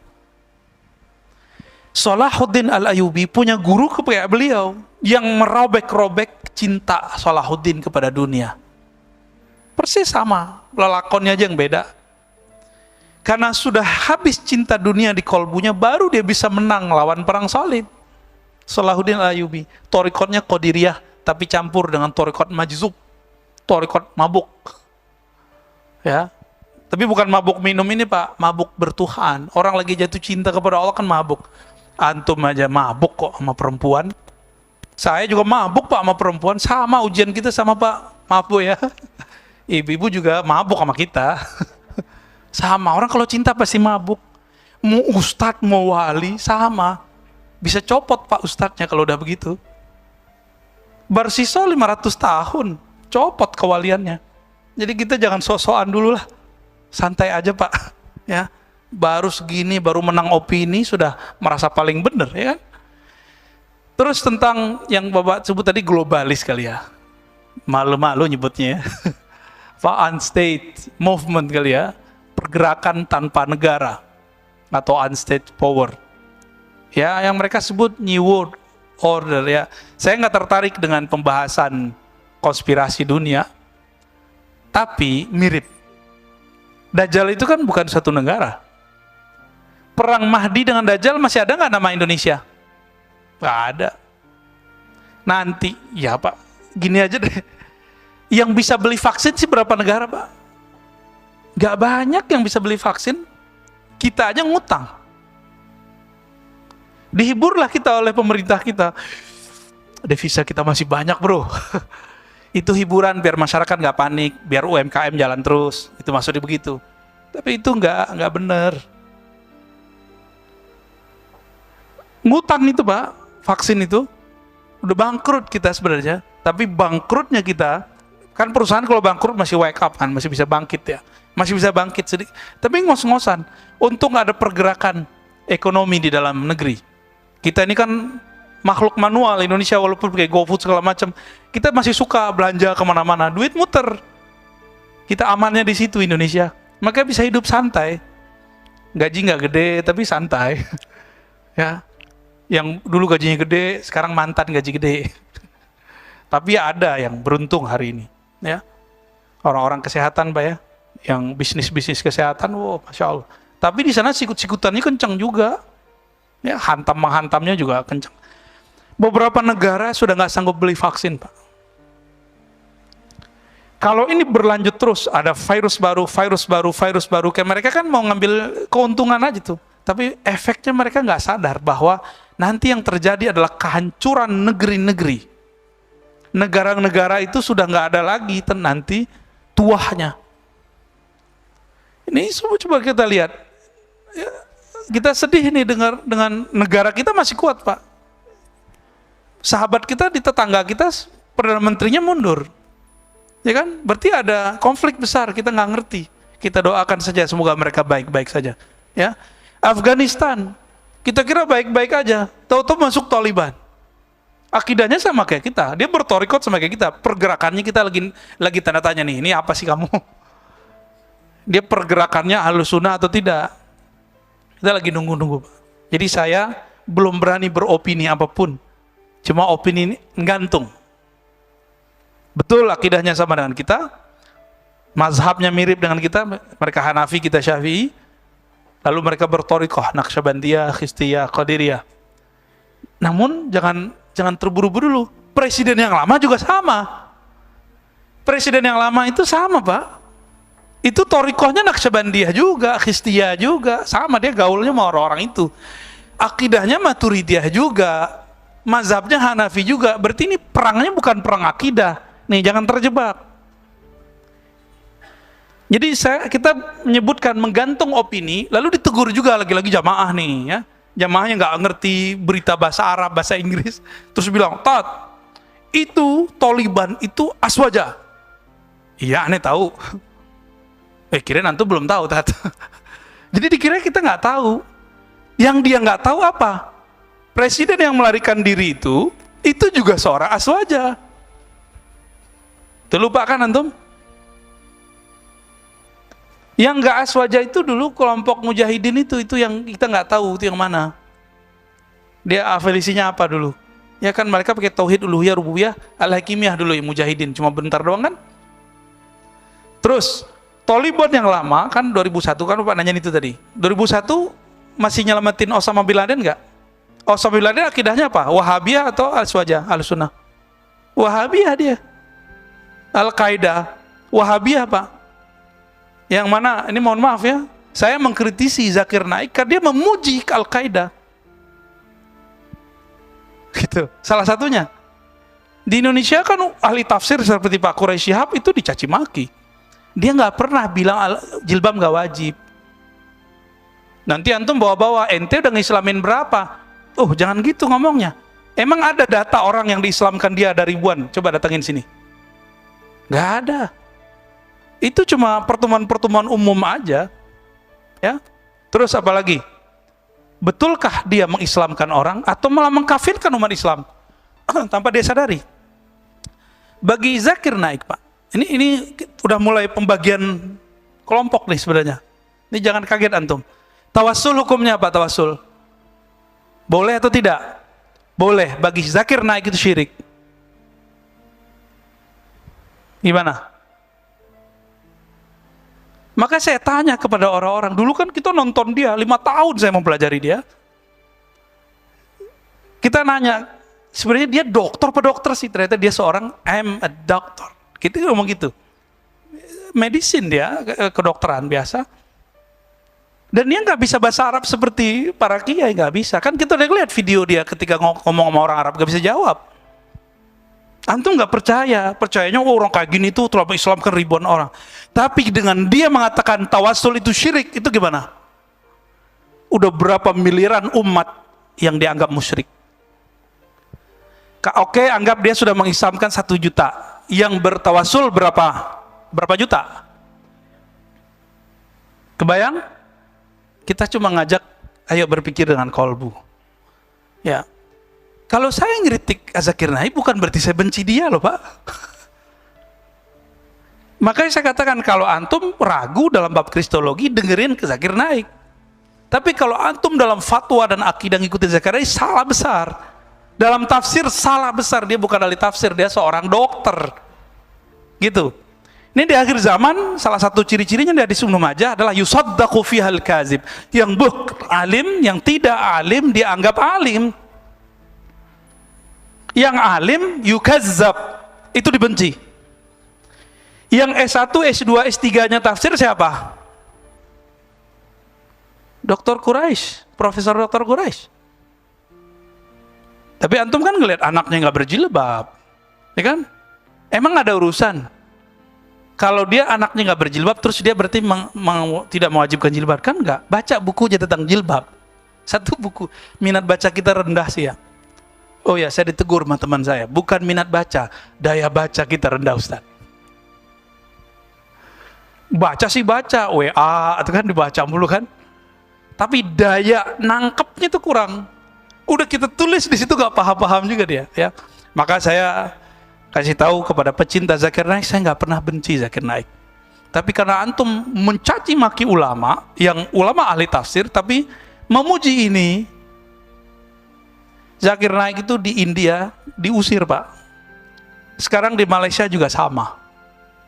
Dan sudah mulai berkasus. Udah banyak kasusnya. Kita doakan saja beliau baik-baik saja ya. Jadi saya kalau ngeritik orang tuh bukan karena benci, itu murni keilmuan, karena ke bawah alam kampus saya itu. Di kampus kita biasa nggak ngeritik-ngeritik. Jangankan Zakir Naik, Imam Fakhruddin Ar-Razi aja kita kritik, namanya Ar-Razi juga Pak.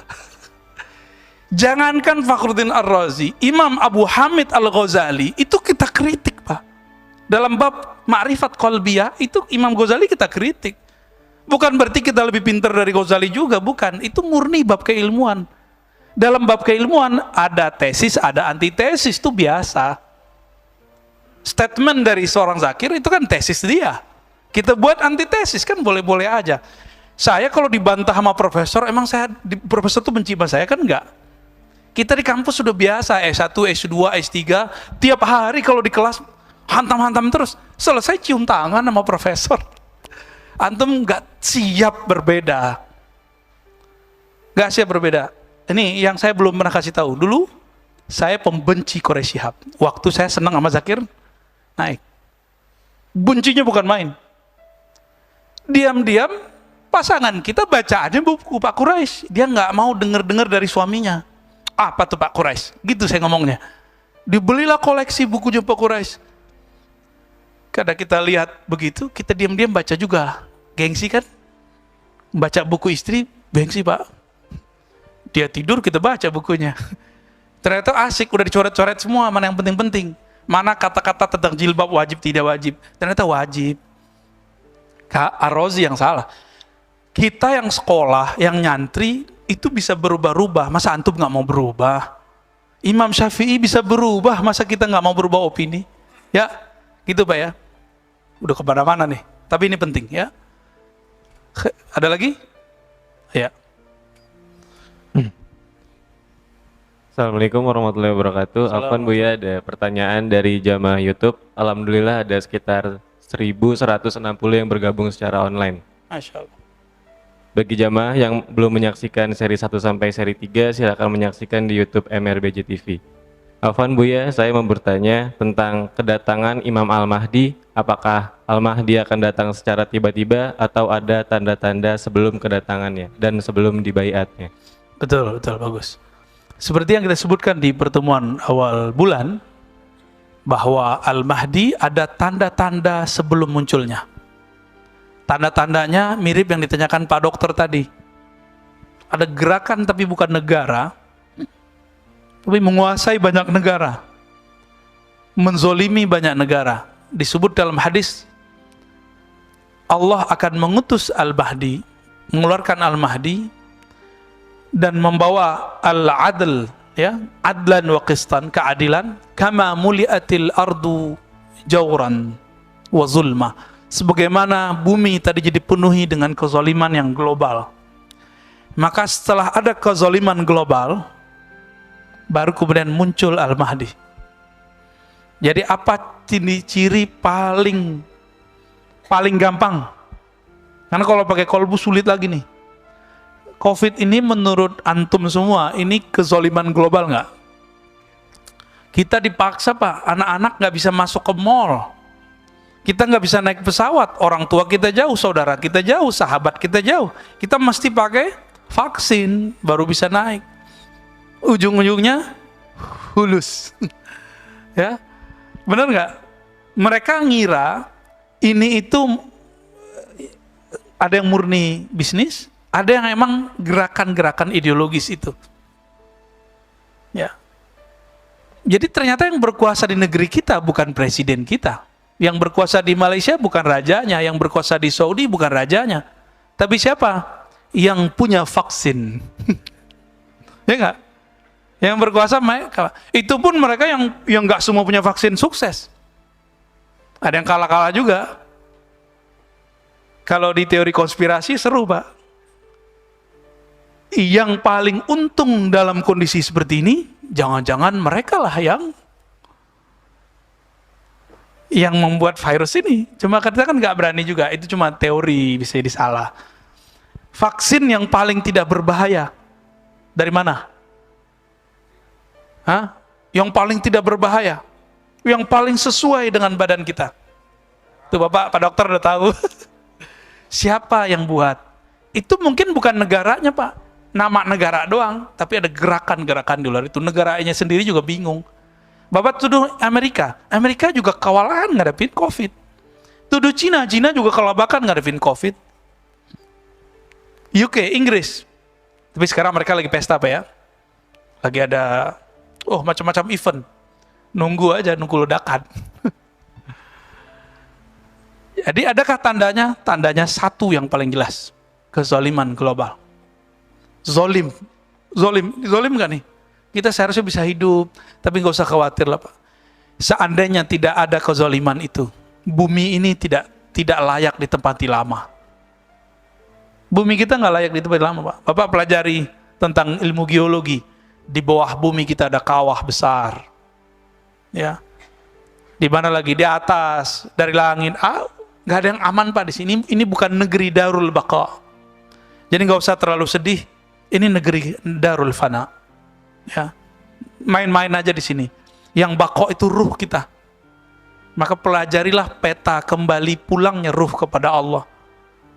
Al-Mahdi itu kan ahli ilmu ruh. Jadi saya cuma ngasih pencirian. Siapakah Al-Mahdi? Orang yang paling mengenal ruh. Sehingga dia kenal kepada yang meniupkan ruh. Inilah yang kita lagi cari-cari Pak sebenarnya. Antum yang dengar ini jangan GR, karena jidatnya lebar, hidungnya mancung. Bukan itu yang aneh cari, bukan. Ya, kita nggak nyari yang begitu-gitu. Kita nyari, kita menunggu kedatangan orang kekuatan spiritualnya luar biasa. Ruhnya, bukan dia sakti dalam pengertian kebatinan, bukan. Ruhnya, obrolan dia Allah aja, Allah aja. Dia bisa cerita tentang Allah, zatnya, sifatnya, fiil perbuatannya. Kalau ketemu orang itu, pastikan bahwa dia lingkaran Al-Mahdi. Udah ketemu belum? Kan belum. Maka jangan buru-buru tentang Taliban ini. Kita cuma doakan semoga mereka istiqomah dalam Ahlus Sunnah. Ya, semoga mereka nggak brutal kayak dulu. Ya, orang Afghanistan punya trauma nggak dengan Taliban? Makanya pada lari kan? Nah, mereka tuh sekarang lagi membangun trust supaya rakyat tuh nggak lari lagi. Itu saya kan tinggal di Ciputat 15 tahun. Itu banyak Pak orang Afghanistan, imigran, refugees. Banyak sekali. Dan ngomongnya bisa 2 bahasa. Hustun, Persia gitu ya. Terus Arab-Arab jadul, Arab-Arab slang. Jadi kita kalau ngomong sama dia jangan pakai Arab fusha, nggak ngerti dia. Langsung baca Shadaqallahul Azim dia. Ya. Oke, ada lagi? Ya. Assalamualaikum warahmatullahi Wah, wabarakatuh. Pak Mirwan dulu. Ya, silakan Pak. Waalaikumsalam. Pak Mirwan udah keseringan ya. Habis inilah Pak Mirwan. Bismillahirrahmanirrahim. Assalamualaikum warahmatullahi wabarakatuh. Assalamualaikum. Perkenalkan, nama saya Irfan dari Ciputat, Ustaz. Masya Allah. Afan Irfan sekarang. Irfan. Ya. Saya sering juga mengikuti kajian-kajian Abuya di YouTube. Alhamdulillah kalau kajian-kajian fikih kita banyak menunya di mana-mana, Ustaz. Cuman baru kali ini saya dapat artinya yang mendekatkan kita untuk lebih mengenal ruh, berzikir. Yang saya ingin tanyakan adalah bagaimana cara dan kiat-kiat agar kita berzikir itu tidak hanya di lisan, kita tapi masuk ke kolbu. Dan yang terakhir yang saya menarik juga, bagaimana kita cara menemukan peta pulang ruh kita yang Masya Allah. Terima kasih Ustaz. Assalamualaikum Assalamualaikum. warahmatullahi wabarakatuh. Kalau Bapak lewat kedatang ke sini pakai GPS, bisa tersesat nggak? Bisa. Ya, kenapa? Google, berguru lewat YouTube, lewat Google, ini bisa riskan, bisa berbahaya. Banyak sudah yang sudah menyimpang. Kalau jalan fisik saja bisa tersesat, apalagi jalan rohani. Tapi ada sopir taksi, udah 20 tahun jadi sopir, kita bilang, MRBJ Bintaro 9, siap, nggak perlu pakai GPS. Kita lihat nih nggak pakai GPS, handphonenya bluetooth. Dan jalurnya, Masya Allah, dia punya jalur ringkas. Tahu-tahu udah nyampe. GPS ada di hatinya. Carilah orang-orang seperti ini. Orang-orang yang ilmunya tidak lagi diambil hanya dari kertas. Saya kan ilmunya masih dari kertas, Pak. Ini gaya-gayaan aja, Pak. Karena dulu belajarnya pakai kitab, maka sekarang ngajarnya pakai kitab. Gak mungkin dong Bapak saya bilang, mau ngaji sama saya, nyantri aja. Gak mungkin dong. Maka kita setting dulu dengan Ustaz Rafiq, Habib Geis, dan teman-teman. Ayo kita kalau di sini dakwahnya pakai kitab ngajinya. Alhamdulillah sampai sekarang jadi kan. Di pesantren begini Pak, cuma bedanya di sana ada ujiannya, terus santri itu suruh baca. Nggak bisa baca suruh berdiri. Coba kalau kita praktekin, Bapak nggak bisa nerjemah suruh berdiri. Hari ini rame, bulan depan sepi. Kita pernah buat kajian-kajian begitu yang bukan pesantren, ya. Kajian terjemah dulu. Kita nanya, Bapak Ibu, ini artinya apa? Coba satu-satu. Besok tinggal 1 orang, Pak, dari 40. Kabur. Kayaknya di sini juga sama. Maka kita memanjakan antum semua. Kita bawain kitabnya, kan bukan antum yang bawa kitab. Seharusnya antum bawain kitabnya buat aneh. Dibawain kitabnya, ya, dibacain, nanti kita jelasin, gitu seharusnya. Seharusnya. Namun saya berhusnuzon kepada Allah. Ilmu ini kan titipan. Ilmu itu ada yang disebar lewat taklim, murid datang. Ada yang disebar lewat dakwah, gurunya datang. Maka saya gabung dua-duanya. Bapak kan datang ke sini, saya juga datang ke sini. Sama-sama datanglah kita. Ya. Bagaimana caranya zikir supaya nyambung antara lisan, pikiran, sama qalbu? Itu harus digabung dan ada orang yang menggabungnya, Pak. Itu namanya talqin. Harus ada ahli talqin zikir yang dia juga sudah bergabung kalimahnya, lisan dengan qalbunya. Lalu dibimbinglah Bapak untuk membaca hal yang sama. Ketemu secara fisik, iya, tapi ada hubungan batin. Qalbunya nyambung. Kalau udah nyambung, Maka yang dibaca oleh gurunya terbaca oleh muridnya. Itu namanya talqin. Ditalkinkan, dibimbingkan, disuapkan, diajarkan cara memakan kalimah itu masuk ke dalam kolbu. Diajarkan cara menanam kalimah ke dalam kolbu. Guru ini disebut mursyid. Mursyid ini dapat ijazah dari mursyid sebelumnya, dapat ijazah dari mursyid sebelumnya, terus sampai kepada baginda Rasulullah SAW, bersambung ijazahnya kepada baginda Nabi. Ini yang diajarkan oleh Sayyidina Ali. Beliau bertanya kepada Nabi, ya Rasulullah, tunjukkan aku, dullani ala aqrabit turuqi ila Allah wa ashaliha, ya. Tunjukkan aku jalan terdekat kepada Allah. Jadi Ali ini di saat orang minta wiridan, minta amalan, minta wiridan, minta amalan, Ali kan orang spesial. Udah ponakan, udah saudara, sepupu, mantu. Maka dia punya akses yang tidak dipunyai akses oleh orang lain. Apa kata dia, ya Rasulullah, beli dong jalan tol kepada Allah. Udah jalan tol ashal, lebih susah, lebih mudah. Bahkan arfa darajatan, lebih tinggi derajatnya di sisi Allah. Maka tidak ada zikir di dunia ini kecuali jalur silsilah zikirnya melewati Sayyidina Ali karamallahu wajhah. Dan itu bukan Syiah. Ya. Kebetulan sanad kita mirip aja sama mereka.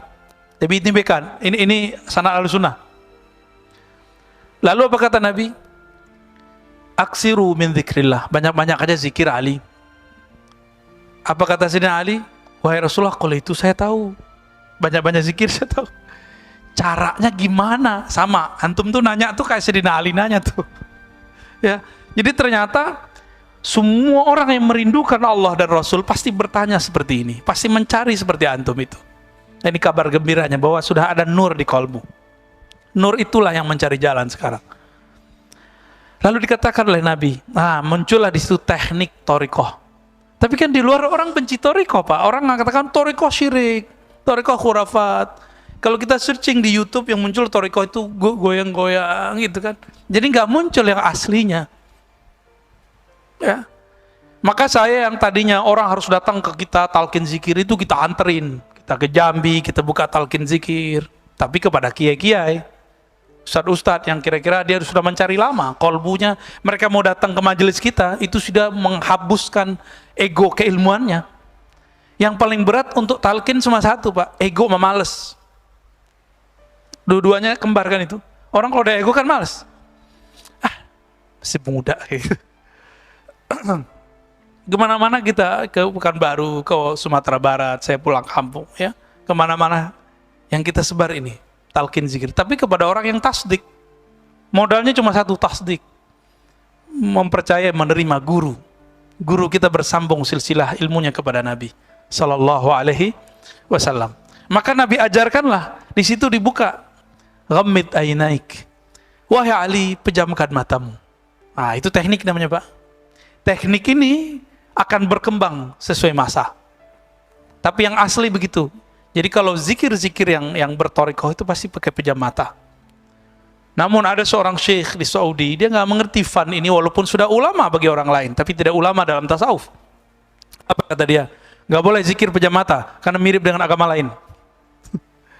Jadi mirip doang nggak boleh kata dia. Padahal jenggotnya juga mirip kan. Tidak ada masalah ya Pak Panji ya. Lalu bagaimana caranya? Talqin. Talqin sama siapa? Ya cari guru yang silsilah keilmuannya bersambung kepada Rasulullah. Udah itu aja Pak. Itu GPS-nya. Namun GPS ini ada dua. Peta. Ada peta cuma peta zikrullah. Si guru cuma ngasih wiridan, zikir. Capek. Benar nggak? Bapak disuruh zikir 1000, lelah. Pak Mirwan pasti nggak mau. Tapi disuruh senam dia mau 2 jam. Untuk sehat badan dia mau. Tapi kalau udah tasdik sama saya nih, disuruh 70.000 juga mau ntar. Tapi kalau belum tasdik, 5 aja nggak mau Pak. Tapi kalau udah tasdik, berapa aja mau. Tasdik itulah yang membuat kita hilang ego, hilang capek kalau beramal. Guru ini ada yang mengajarkan zikir, ada yang mengajarkan mazkur. Apa arti zikir, arti mazkur? Zikir itu wiridan, mazkur itu ma'rifatullah. Saya kalau sudah kenal yang saya sebut, Jangankan 70.000, 100.000 pun saya jabanin zikirnya. Bapak kalau sudah kenal keuntungan yang diperoleh dari kerja di satu tempat, walaupun kena macet, jalanin nggak? Jalanin, karena sudah tahu untungnya kalau sekali sebulan dapat gaji sekian, per event dapat keuntungan sekian. Kita jalani, Pak. Kenapa kita mau menjalani untuk urusan perut dan dompet bertahun-tahun? Sebelum pandemi kan bertahun-tahun belum ada Zoom. Kenapa untuk urusan kolbu Bapak nggak mau menjemput sampai ke seberang negeri? Tanda kalau tasdik belum ada. Tasdik itu aslul iman, pokok keimanan. Karena tasdik kurang, imannya goyang. Maka zikir nggak pernah bergetar. Ciri-ciri orang berzikir surah Al-Anfal ayat 2. Disebut nama Allah, kolbunya bergetar. Coba sebut nama Allah, bergetar nggak? Kan nggak bergetar, karena di kolbunya belum ada tasdik. Oh Ustadz, saya kan udah syahadat. Itu syahadat. Persaksian, tasdik belum. Tasdik urusan kolbu. Ini di dalam nanti akan ada semacam navigator, Pak. Orang yang kolbunya bening dengan nama Allah, lalu mengenal yang disebut, dia akan mampu mengenali orang jenis dengan dia.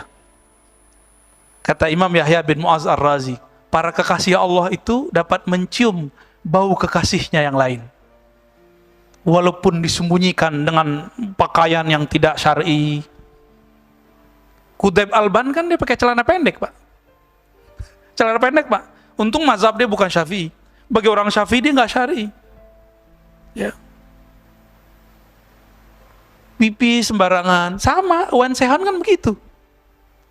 Tapi ini saksi teman saya, buang air kecilnya nggak bau.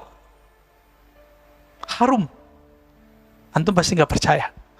Rozi udah gila lagi katanya. Antum nggak akan percaya. Nabi itu ketika beliau dikandung ibunya Aminah, itu hampir setiap malam mimpi ketemu malaikat, ketemu Nabi. Kalau malaikat bawa makanan dari surga, Pak, maka darahnya Nabi itu bukan darah dari sini. Itulah sebabnya kenapa darah beliau halal diminum sahabatnya. Beliau dibekam nih. Habis dibekam, apa kata beliau? Nih tanam darahnya. Mau udah ditanam, udah ditaruh, kayaknya ada nur di sini. Makan aja kayak makan jeli, Pak. Sampai ke Nabi, Nabi tanya, wahai sahabatku, apakah engkau telah menguburnya? Nabi pura-pura nanya, karena Nabi mencium ada bau darahnya di mulut orang ini. Wahai Rasulullah, sudah aku tanam, tapi di perutku. Sudah aku kubur di perutku. Apa kata Nabi? Perutmu tidak akan pernah sakit selama-lamanya. Maka nanti ada anak ibu-ibu bawa anak-anak sakit perut. Itu orang ini dipanggil. Kamu ludahin mulut anak ini. Sembuh, Pak. Itu pengobatan ala apa itu, Pak Dokter? Pak Dokter yang jawab deh, aku nggak tahu. Jawabannya apa itu? Pengobatan ala apa itu, Pak? Ala Nabi. Ya soalnya Imam Ibnu Qayyim nggak memasukkan meludah itu bagian dari ngobahatin, kecuali ruqyah. Nggak masukin. Ya. Gitu, Pak ya. Pak Birwan terakhir. Baik. Assalamualaikum warahmatullahi wabarakatuh. Assalamualaikum. Udah tasdik nih. Tadi kita dengar apa yang dikatakan dari YouTube. Ya. Ya. Kita udah mencapai 1100. Itu yang tetap. Kalau yang bolak-balik keluar masuk sekitar 4 ribuan. MRBJ TV-nya. Masya Allah. Ya. Gaya amat. Saya kebetulan juga ikut Zoom di Pondok Indah. Iya, iya. Itu sekitar 1000 sekian gitu ya. Biasa lebih dari 1000 itu mati, nggak bisa kita masuk. Kajian-kajian yang dibahas di sana itu biasanya yang keseharian. Beda dengan kita ini, saya bilang. Begitu Ar-Razi ini maju, ini banyak orang mengira kebatinan apa yang diajarkan Ar-Razi ini, ya. Kalau saya menilainya, kita berarti di atas dari Pondok Indah. Mengapa? Karena kita membahas bukan masalah keseharian. Kayaknya keseharian itu udah selesai gitu. Nah, mengenai Imam Mahdi, ini di akhir-akhir zaman ini banyak sekali pemberitaan yang kadang-kadang bertentangan, ya. Jadi saya ingat apa kata Ustadz Zulkifli, saudaranya Al-Meraji juga ini dari Padang. Sebenarnya kita ini sekarang udah berada di akhir zaman, ya. Cuma waktu dia menyampaikan itu sepertinya tinggal 2 tahun lagi. Nah, bagaimana ini sebenarnya? Akhir zaman ini, yang sekarang kita ini Oke. berapa lama lagi? Supaya ini jelas. Ya, supaya ini jelas. Nyundul terus ya? Jangan sampai ini ya. Ya. Sampai nanti kita menganggap, wah 2 tahun lagi, ternyata enggak kok. Ini. Pak Mirwan kan nggak ketemu, Pak. Iya, itu dia. Makanya saya bilang, ini harus jelas supaya pendengar juga nanti mengerti. Iya, iya, Ini iya. yang sebenarnya. Demikian. Masya Allah. Assalamualaikum warahmatullahi wabarakatuh. Ya, kajian akhir zaman ini ada 2 model. Yang populer ini model ro'yu. Baca teks, lihat berita, kaji, baca buku, kemudian disusun. Ini ro'yu, pakai intelektual. Ya cakep sih, karena bisa buat video, ya kan, bisa buat slide. Ya saya juga bisa sih Pak, coba ilmu kan bukan di situ. Ilmu kan di kolbu. Emang kalau nggak ada slide terus nggak ngaji gitu? Ya, al ilmu fil sudur la fil hasub. Bahkan ilmu bukan di kitab. Di kitab ini cuma tulisan mengenai ilmu. Yang membacanya cuma orang yang punya keilmuan membaca coding-coding di dalamnya. Bapak baca buku yang sama dengan saya. Anggaplah bukunya Bapak bisa bahasa Arab, saya bisa bahasa Arab. Hasilnya beda. Tergantung scanningnya ini gimana, cara membacanya. Cara membaca itu yang mahal, metodologi. Ini yang disebut dalam keilmuan Islam madarikul ulum. Perolehan ilmu. Dengan cara apa? Kebanyakan empirik dan intelektual. Ini. Mana datanya? Ada di hadis. Itu empirik. Nomor sekian, halaman sekian, ayat sekian. Itu empirik. Kebanyakan orang belajar dalil empirik. Pada dalil ada yang kedua, dalil akli. 1 + 1 2, itu dalil Pak. Tapi dalil akli. Ya. Apalagi? Sebutkan semua angka-angka, teori-teori yang sudah konstan, hukum konstan dalam ilmu eksak, itu disebut dalil akli. Dia nggak ada di Quran, nggak ada di Sunnah, tapi disuruh dalam Al-Quran. Teks empirik, dalil empirik mengatakan afala ta'qilun. Apa kamu tidak berpikir? Bukan apakah kamu tidak mencocok-cocokkan, bukan. Jangan terjebak pada cocoklogi. Supaya tidak terjebak cocoklogi gimana? Masuk ke ilmu yang ketiga. Harus dengan kolbu. Bahkan harus masuk yang keempat dengan ruh, itu beda loh Pak. Kolbu sama ruh ini udah beda. Di kolbu masih ada di situ noda.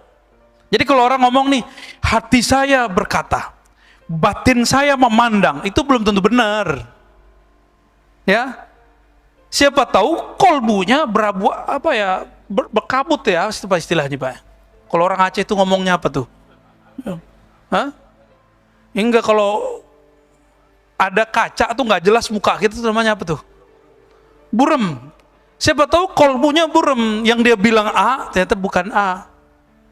Kasyaf ini unik, ini pelajaran Pak, ini pelajaran kita nih. Masih ingat gak Pilpres kemarin? Ada seorang kiai, kasyaf.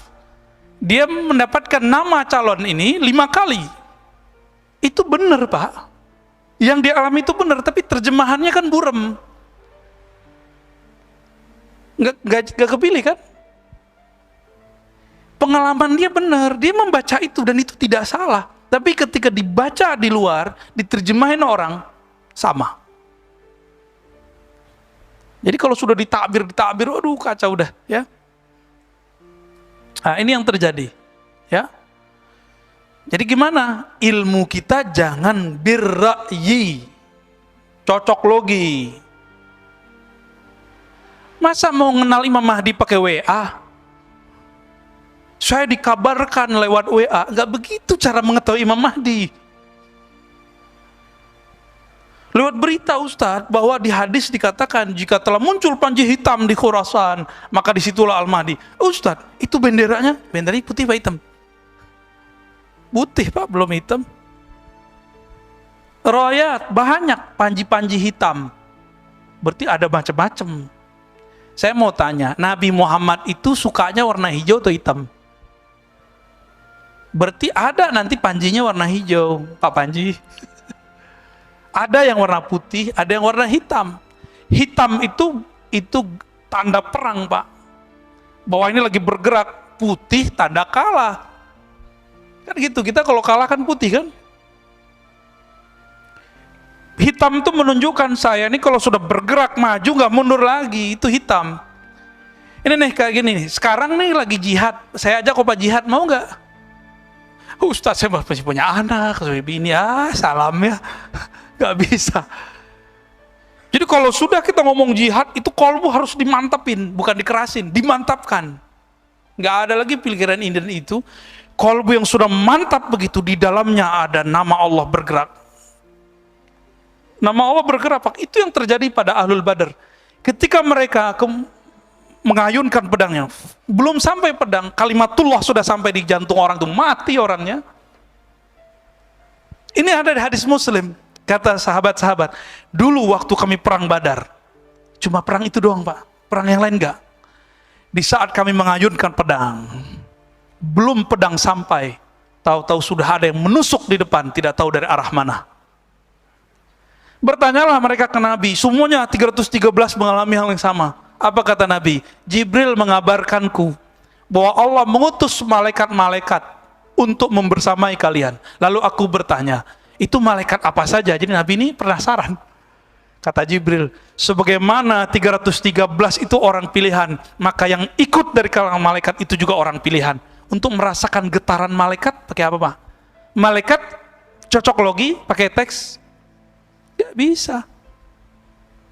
Cocok logi kalau pakai teori jadi ilmiah. Ilmiah belum tentu benar. Jadi kalau antum nih ngomong, ustadznya, ini ilmiah, belum tentu benar. Tapi kan yang si Anu kan ngomong begitu, ini ilmiah pasti benar. Enggak, karakter ilmiah itu bisa digugat kebenarannya. Ini yang kita pelajari dari semenjak kita masih belajar dari awal. Sepakat nggak yang kuliah-kuliah? Karakter ilmiah bisa digugat kebenarannya. Kitab ini nyusun hadis, dia kan nyusun doang Pak. Bisa jadi susunannya kebalik-balik. Contoh, ensiklopedia akhir zaman, Dr. Mubayyad itu kan bagus, tapi dia naruh Mahdi sebelum Dajjal. Kan Dajjal duluan seharusnya. Ya kan? Lalu dia punya asumsi-asumsi kayak tadi, kematian khalifah. Bagi dia, bahwa di Ka'bah itulah ada perbendaharaan, tapi itu hadis pendapat lemah. Bagi dia itu Eufrat.